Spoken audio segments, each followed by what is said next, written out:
दोस्तों, आज की सबसे पहली और बड़ी खबर। झारखंड के इन जिलों में 3 दिनों तक चलेगी लू। येलो अलर्ट हुआ जारी।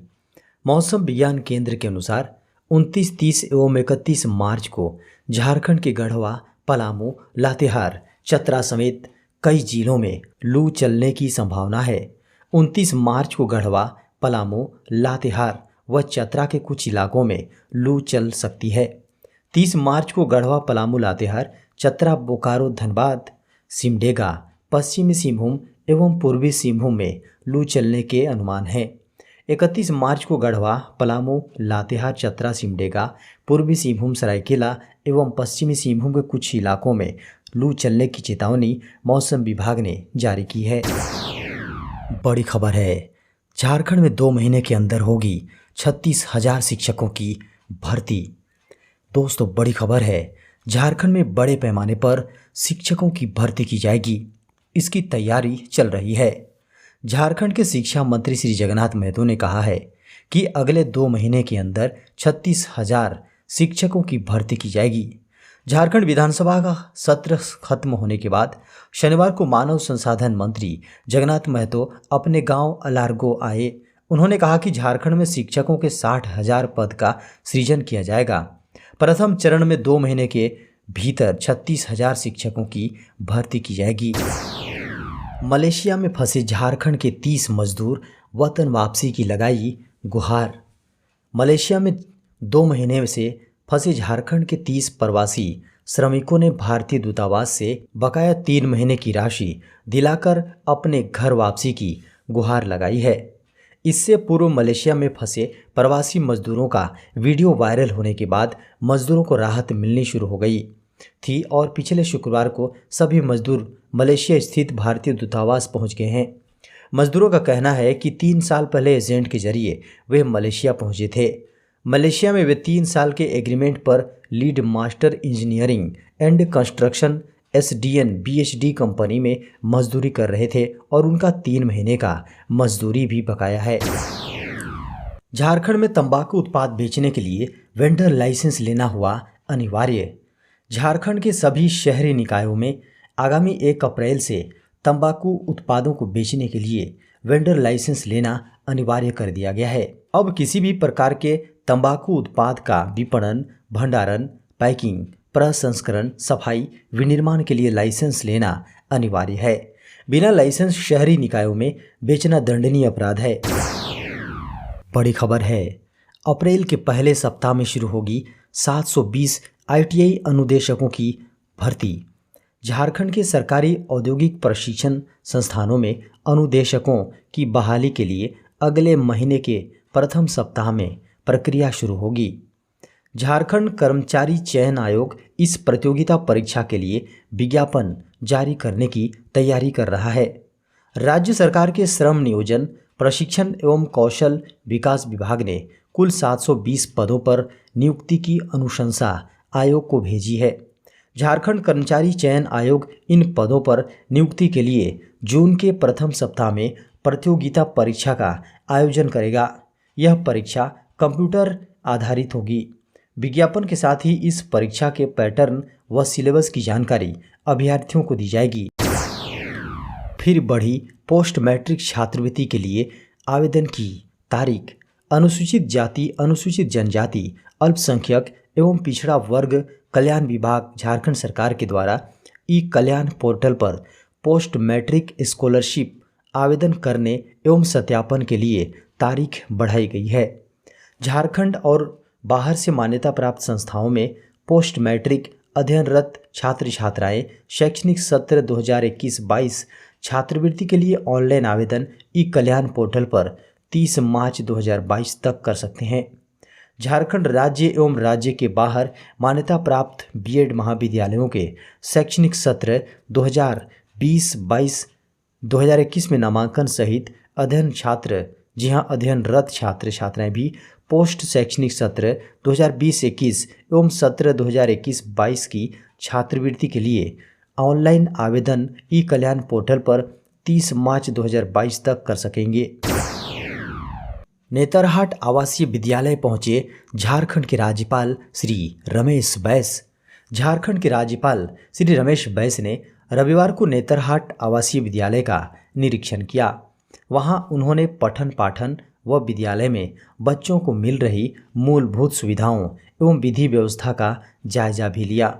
इस दौरान उन्होंने नेतरहाट विद्यालय के पुस्तकालय, जीव विज्ञान प्रौद्योगिकी, भौतिकी एवं रसायन शास्त्र के प्रयोगशाला का जायजा लिया। उन्होंने विद्यालय के आर्ट गैलरी में छात्रों के द्वारा बनाए गए पेंटिंग एवं चित्रों का भी अवलोकन किया। दोस्तों, बड़ी खबर है। देश में पिछले 24 घंटे में मिले कोरोना के 1421 नए मामले।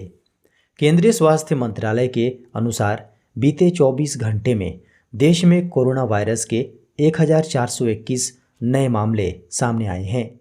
वहीं 1826 लोग इस दौरान रिकवर होकर घर लौटे हैं और 149 लोगों की कोरोना से मौत हुई है। इसी के साथ अब कुल कोरोना मामले 4,30,19,453 हो गई हैं और कुल मौतों की संख्या बढ़कर 5,21,004 हो गई हैं।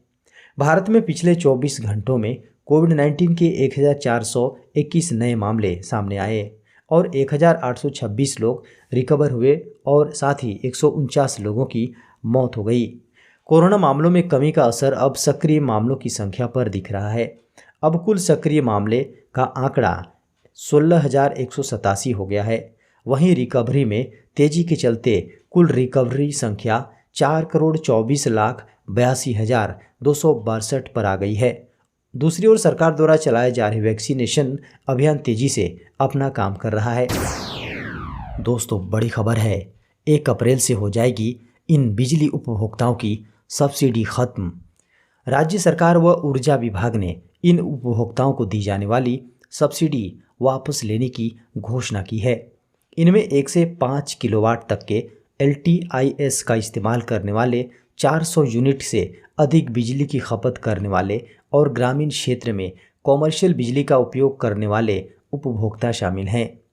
मई माह में उपभोक्ताओं को बिजली की खपत पर नई दर के अनुसार बिल भेजा जाएगा। इसका असर एरिया बोर्ड के लगभग 10,000 उपभोक्ताओं को पड़ेगा। आटा चक्की, छोटे फर्नेस उद्योग, गेट, ग्रिल, वेल्डिंग आदि की दुकानों में LTIS कनेक्शन दिया जाता है। इसके अलावा 1 अप्रैल से बिजली का नया कनेक्शन के लिए मैनुअल तरीके से किया जाने वाला आवेदन भी पूरी तरह से बंद कर दिया जाएगा। अब आवेदन ऑनलाइन करना होगा। JSSC ने बढ़ाई आबकारी कांस्टेबल भर्ती के लिए आवेदन की अंतिम तारीख।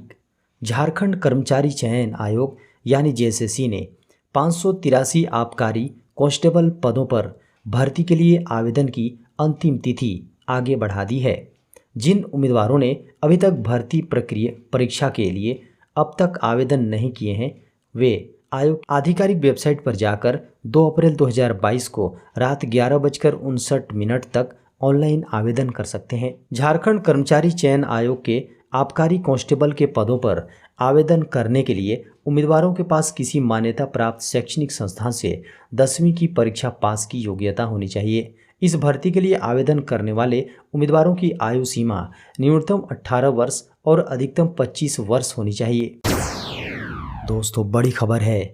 अब आजीवन मान्य रहेगा झारखंड शिक्षक पात्रता परीक्षा का प्रमाण पत्र। झारखंड की हेमंत सोरेन सरकार की ओर से झारखंड शिक्षक पात्रता परीक्षा यानी JTET की संशोधित नियमावली में बदलाव किया गया है। नए बदलाव के तहत अब सामान्य जाति के अभ्यर्थियों को परीक्षा में उत्तीर्ण होने के लिए प्रत्येक खंड में कम से कम 40% और कुल प्राप्तांक का कम से कम 60% अंक लाना अनिवार्य होगा। इसी तरह अन्य श्रेणियों के अभ्यर्थियों के लिए भी अंक निर्धारित किया गया है। JTET के प्रमाण पत्र की वैधता अब 7 साल के बजाय आजीवन रहेगी।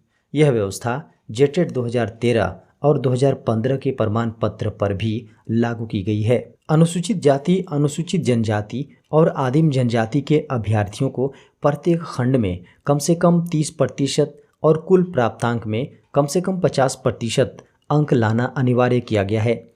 इसी तरह BC1, BC2 और आर्थिक रूप से कमज़ोर वर्ग के अभ्यर्थियों को प्रत्येक खंड में कम से कम 35% और कुल प्राप्तांक में कम से कम 55% अंक लाना होगा। दिव्यांग अभ्यर्थियों के लिए प्रत्येक खंड में कम से कम 30% और कुल प्राप्तांक में कम से कम 50% अंक लाना अनिवार्य किया गया है। 2 साल से फोन पर सुनाई दे रही कोरोना की कॉलर ट्यून होने जा रही है बंद। पिछले 2 साल से कोरोना के प्रति लोगों को जागरूक करने का काम कर रही मोबाइल फ़ोन की हेलो ट्यून को सरकार बहुत जल्द बंद कर सकती है। खबरों को माने तो कोरोना महामारी के शुरुआत से ही टेलीकॉम कंपनियों ने जो प्री कॉल ऑडियो लोगों के मोबाइल पर सेट किया गया था उसे अब हटाने की तैयारी सरकार कर रही है। खबरों को माने तो इस कॉलर ट्यून की वजह से लोगों को किसी इमरजेंसी में भी महत्वपूर्ण कॉल में देरी हो रही थी। ऐसी समस्याओं को सुनने के बाद सरकार इसे हटाने की तैयारी कर रही है। खबरों को माने तो दूरसंचार विभाग ने केंद्रीय स्वास्थ्य मंत्रालय को पत्र लिखकर इन कॉल पूर्व घोषणाओं और कॉलर ट्यून को हटाने का अनुरोध किया है। दूरसंचार विभाग ने cellular operators association of India यानी COA के साथ साथ मोबाइल कस्टमर की ओर से मिले फीडबैक के आधार पर स्वास्थ्य मंत्रालय इसे हटाने की अनुमति मांगी है। दोस्तों, बड़ी खबर है, सरकार ला रही नया पोर्टल, एक साथ ले पाएंगे 15 योजनाओं का लाभ। केंद्र सरकार आम आदमी के जीवन को आसान बनाने के उद्देश्य से विभिन्न मंत्रालयों और विभागों द्वारा चलाई जा रही अलग अलग योजनाओं के लिए एक साझा पोर्टल लाएगी। सरकार इस तरह के पोर्टल को शुरू करने के लिए एक प्रस्ताव पर काम कर रही है। खबरों के अनुसार मोदी सरकार के न्यूनतम सरकार अधिकतम शासन के दृष्टिकोण के तहत अलग अलग योजनाओं के लिए एक नए पोर्टल में ऋण आधारित 15 सरकारी योजनाओं को शामिल किया जाएगा। अनुकूलता के रूप में साझा पोर्टल पर योजनाओं का धीरे धीरे विस्तार किया जाएगा, क्योंकि कुछ केंद्र प्रायोजित योजनाओं में कई एजेंसियों की भागीदारी है। खबरों को माने तो उदाहरण के तौर पर प्रधानमंत्री आवास योजना और ऋण से जुड़ी पूंजीगत सब्सिडी योजना जैसी योजनाओं का संचालन विभिन्न मंत्रालय द्वारा किया जा रहा है। इसी को ध्यान में रखते हुए प्रस्तावित पोर्टल में इन योजनाओं को एक मंच पर लाया जाएगा ताकि लाभार्थियों को बिना किसी परेशानी के उन तक पहुंच उपलब्ध कराई जा सके।